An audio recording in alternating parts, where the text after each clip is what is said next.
Hola amigos, ¿cómo están ustedes? Un gusto de que sigan sintonizando a Zoom TV Latino. Estamos en el programa ¿Es cristiano el catolicismo? Y en esta ocasión habremos de estar continuando la serie con limbo y purgatorio, creencias que ustedes van a encontrar reflejadas en la sección histórica del catolicismo contemporáneo. El limbo y purgatorio son dos conceptos católicos que han impactado la vida católica en la salvación, han incidido en varias prácticas relacionadas con misas y donaciones, y vamos a ir comparándolas con algunas de las enseñanzas de las Sagradas Escrituras y citaremos la palabra de Dios, por lo que vamos a inclinar nuestros rostros y vamos a orar juntos. Padre y Dios nuestro en los cielos, al abrir tu palabra cuando debamos, sé con nosotros y guíanos en atención a lo que tú has expresado en tu revelación. Lo pedimos en el sagrado nombre del Señor Jesús. Amén. Bien, caminando en el centro de Roma una noche, muy cerca del Foro Romano, se encuentra una iglesia y en el frontispicio de la puerta principal de la iglesia dice, y hay una grabación en la piedra del centro sobre la puerta que dice indulgencia plenaria quotidiana perpetua pro vivis et defunctis.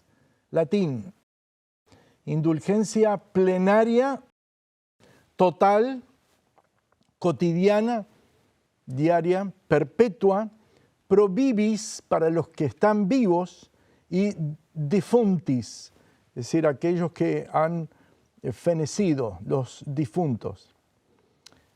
Aquí nosotros nos encontramos con que la Iglesia Católica se arroga la autoridad de la administración exclusiva en favor de seres vivos, todos, y de los muertos, todos, sin excepción.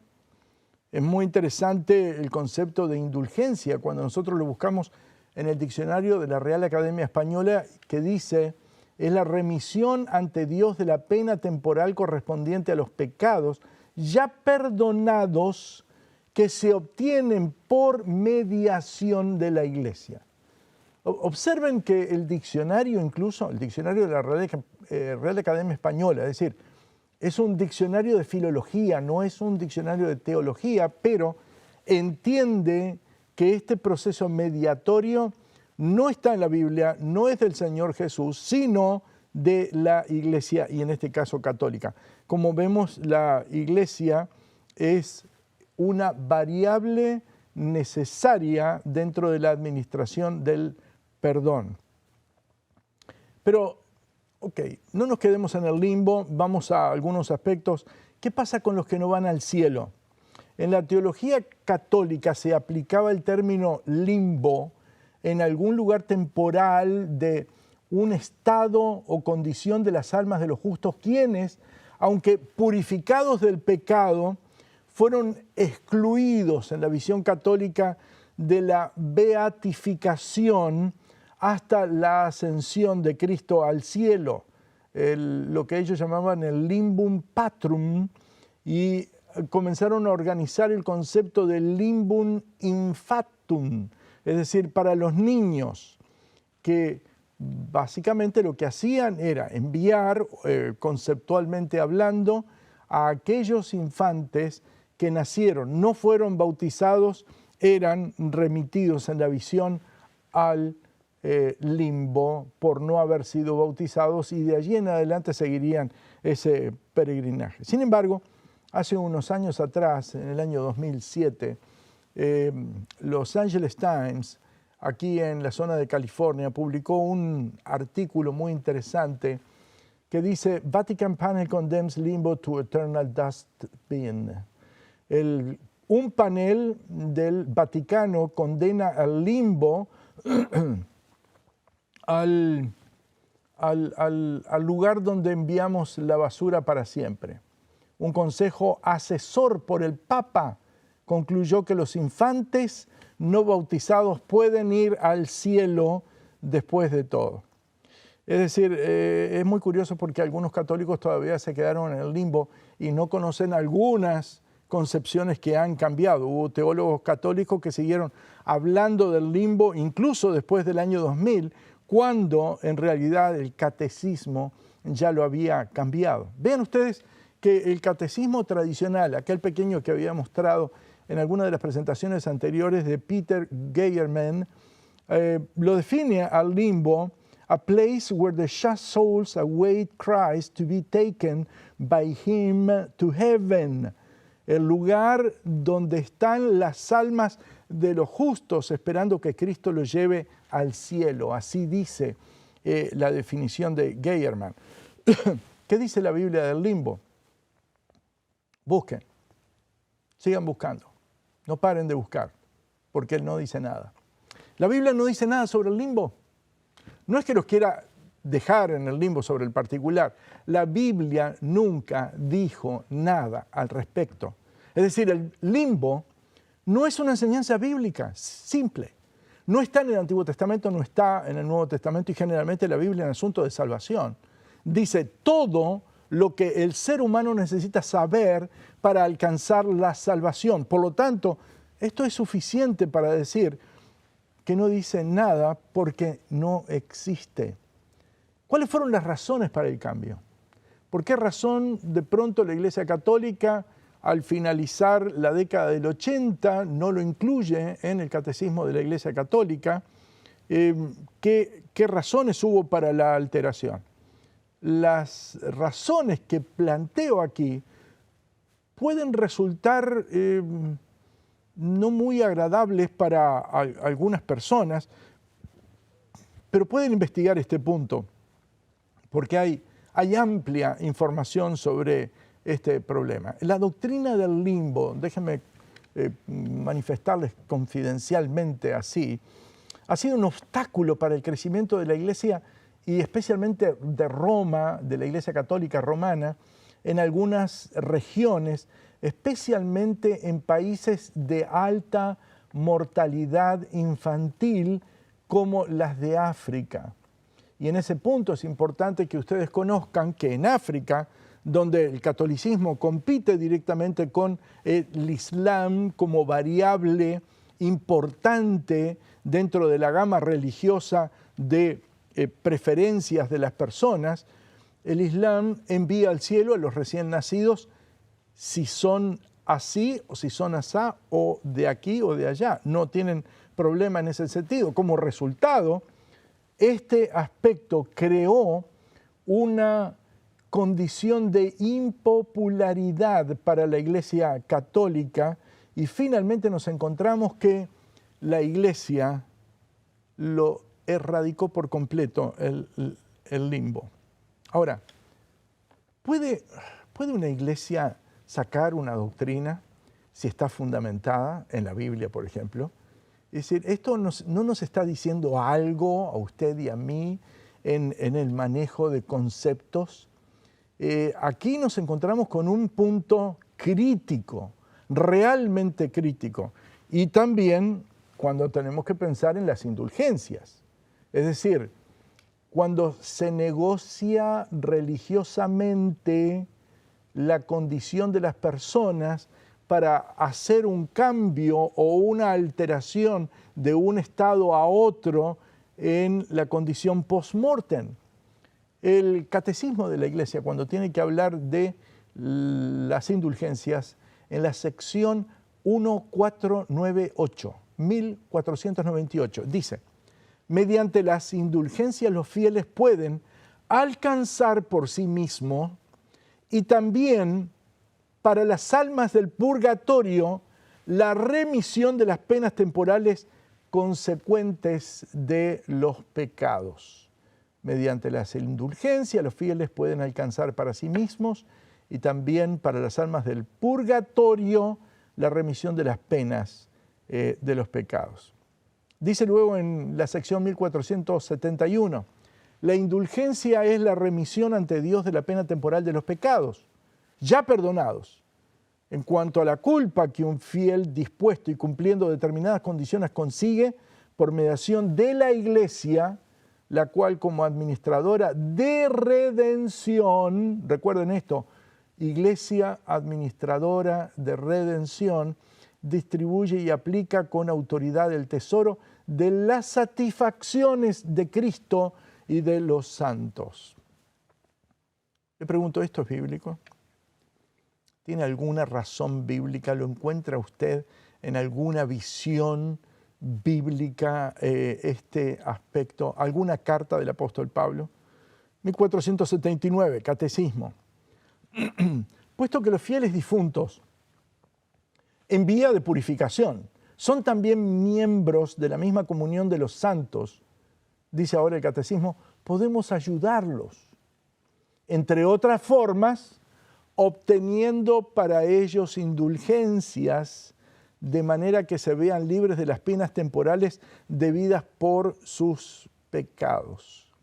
Es decir, la indulgencia tiene una base económica, tiene una base financiera. Es decir, cuando alguien pide algo por alguien que ha muerto, una misa o esto, o una mediación, siempre la iglesia lo va a realizar y hay una ofrenda especial para eso. ¿Qué base bíblica tiene eso? ¿Tenemos bases monetarias para pedir alguna cosa tal? ¿Cuáles son las bases católicas de estas enseñanzas? ¿En qué basa la iglesia la enseñanza de limbo y purgatorio?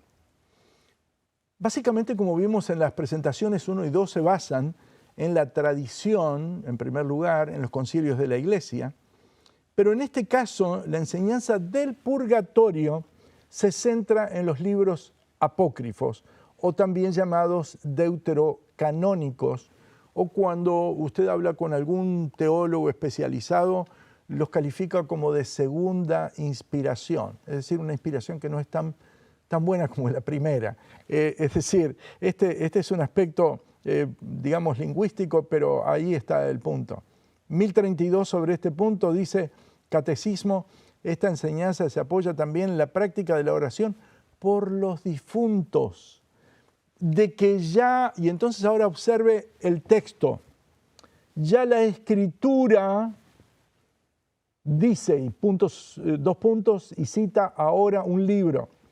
Por esto mandó, paréntesis, Judas Macabeo, hacer este sacrificio expiatorio en favor de los muertos, para que quedaran liberados de pecado. ¿Dónde está esto en la Biblia? Segunda de Macabeos, segundo libro de Macabeos, capítulo 12, versículo 46. Es decir, es un libro apócrifo.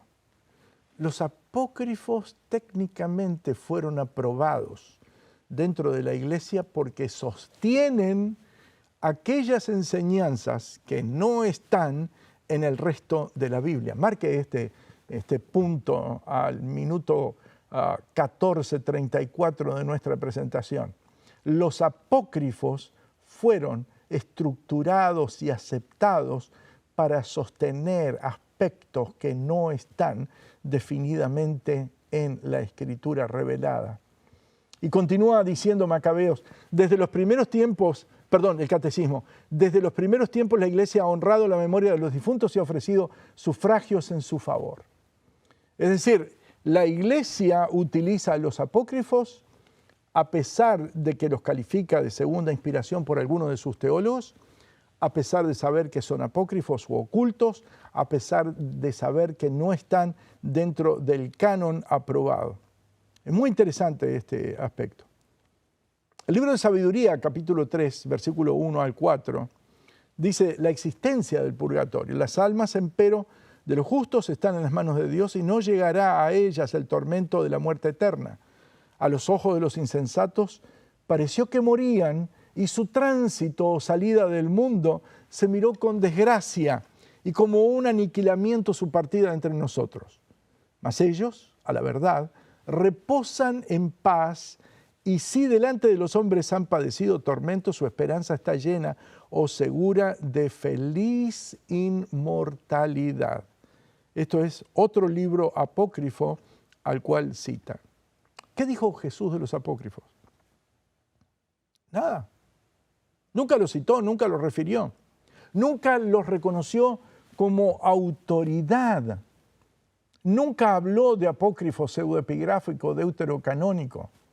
Ninguno de ellos es citado en ninguna parte como un así dice el Señor, en ninguna parte de la Biblia. Los libros apócrifos o deuterocanónicos nunca formaron parte del canon hebreo, por esta razón no eran leídos en la sinagoga. Fueron escritos, como mencionamos ya, mayormente en la presentación de apócrifos en griego, y estos escritos no ofrecen ningún tipo de evidencia. Ahora, ¿hay alguna vena en el cual dentro de la Biblia nosotros podamos encontrar algo parecido al purgatorio? Algunos se inclinan porque Primera de Pedro, capítulo 3, los versículos 18 al 20, pudiera encontrarse algún vestigio de esto. Vamos al texto. Si usted tiene su Biblia, por favor, búsquela, tráigala, leámosla juntos.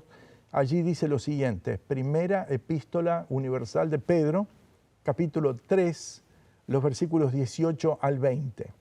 Porque también Cristo, dice el texto, padeció una sola vez por los pecados, el justo por los injustos, para llevarnos a Dios, siendo a la verdad muerto en la carne, pero vivificado en el Espíritu, en el cual también fue, predicó a los espíritus encarcelados. Y observe esta transición lingüística: los que en otro tiempo desobedecieron cuando una vez esperaba la paciencia de Dios en los días de Noé, mientras se preparaba el arca, en la cual pocas personas, es decir, 8, fueron salvadas por agua.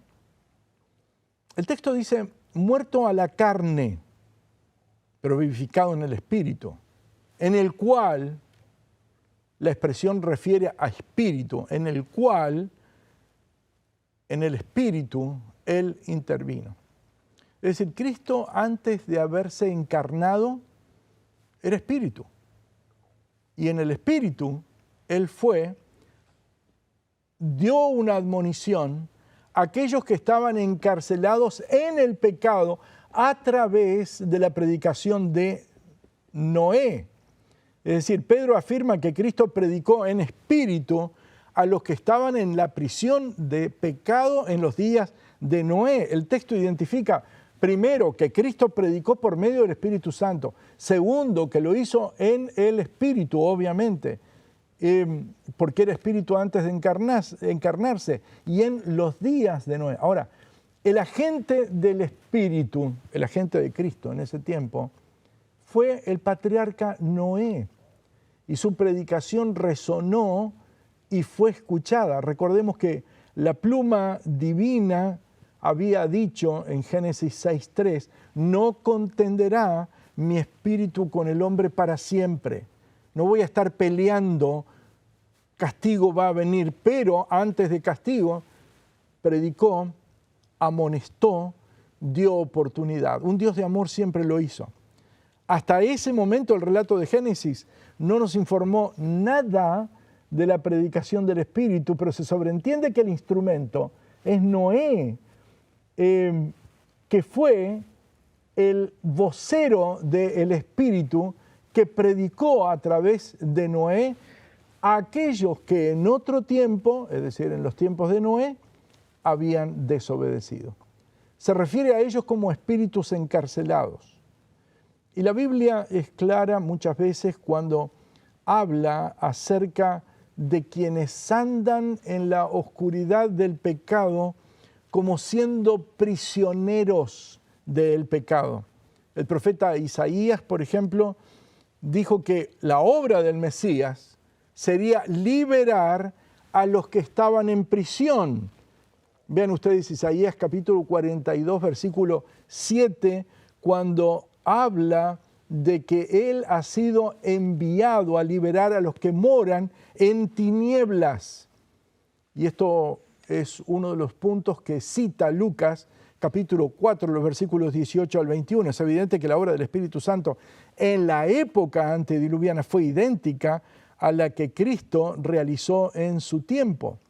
Es decir, aquí se utiliza la expresión keruso, es decir, predicar en el Espíritu. Se predicó a las personas encarceladas en sus pecados, encerradas en sus estilos de vida, para que alcanzaran liberación y también para que alcanzaran salvación. Porque recuerden, no hay otro nombre debajo del cielo en el cual podamos ser salvos. Por lo tanto, la mejor interpretación de este texto complejo, no es fácil, es que Jesús predicó a los espíritus encarcelados mediante el Espíritu Santo.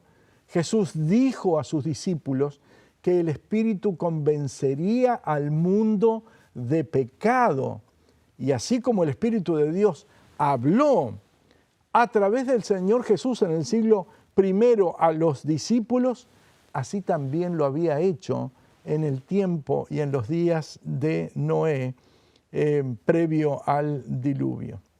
Estos son algunos aspectos que nos llevan a algunas reflexiones bastante serias sobre este punto.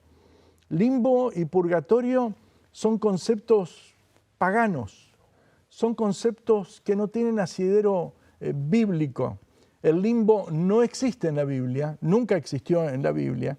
El purgatorio tampoco existió en las Sagradas Escrituras. Y en ninguna parte nosotros nos encontramos con descripciones de situaciones intermedias en las cuales nosotros nos estemos preguntando cómo podemos alcanzar salvación. Básicamente, la Biblia, cuando tiene que plantear el punto de la salvación, no tiene ninguna duda. Hechos capítulo 4, versículo 12, en ningún otro hay salvación, porque no hay otro nombre, dice la Escritura, bajo el cielo, dado a los hombres en que podamos ser salvos. No hay otro nombre dado a los hombres en que podamos ser salvos. Este aspecto es sumamente importante en nuestra convicción, porque la relación de Jesús con la Biblia y la Biblia con Jesús son los dos elementos que se nutren mutuamente para dar y ofrecer la salvación en las Sagradas Escrituras. La Biblia dice, cree en el Señor Jesucristo y serás salvo tú y tu casa. Varias ocasiones vamos a encontrar ese concepto. Pero cuando la Biblia dice que no hay salvación en ningún otro medio, en ningún otro hay salvación, solo en el Señor Jesús, está descartando muchas cosas. Una, está descartando mediación mariolátrica, está descartando mediación de cuerpo de santos, está descartando mediación e intermediación, está descartando oraciones por difuntos y que nosotros podemos llegar a cambiar las condiciones de los difuntos. Nos encontramos que hay cambios que van operando y desmantelando todo ese repertorio de aspectos que fueron creados y montados a lo largo de los siglos por la Iglesia Católica, que no están en las Sagradas Escrituras. Está desmontándose el concepto confesional, está desmontándose el concepto del aparato de la intermediación, de la institución católica como mediadora para alcanzar la salvación. Pero sobre todas las cosas, nosotros nos encontramos con que el concepto limbo y purgatorio no son bíblicos. Ahora, si no son bíblicos y están siendo usados por una entidad que dice ser cristiana, este es un punto que lo vamos a ver en la conclusión, pero nos vamos anticipando. ¿Cuán cristiana es la institución que usa elementos que devienen del paganismo, que vienen de la sociedad secular y van entrando dentro de la iglesia? ¿Cómo nosotros podemos no ver ese aspecto?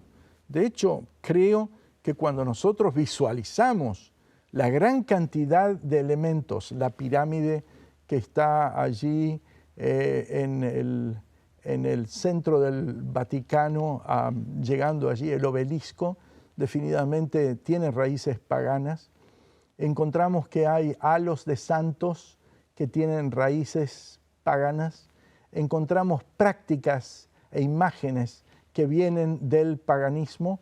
Encontramos templos que fueron en el pasado dedicados a divinidades que eran paganas y que nutrieron cultos paganos en la época precristiana, cuando todavía no habían sido invadidos y lavados por el agua bendita. Todos esos aspectos nos hacen pensar muy seriamente en este punto en el cual nosotros estamos. Obviamente, limbo, purgatorio, no son palabras que nosotros encontremos en las Sagradas Escrituras. No hay referencia a ellos ni en el Señor Jesús, ni en las epístolas del Nuevo Testamento. Por lo tanto, acerquémonos confiadamente a este concepto que es el concepto central. En ningún otro hay salvación, porque no hay otro nombre bajo el cielo dado a los hombres en que podamos ser salvos.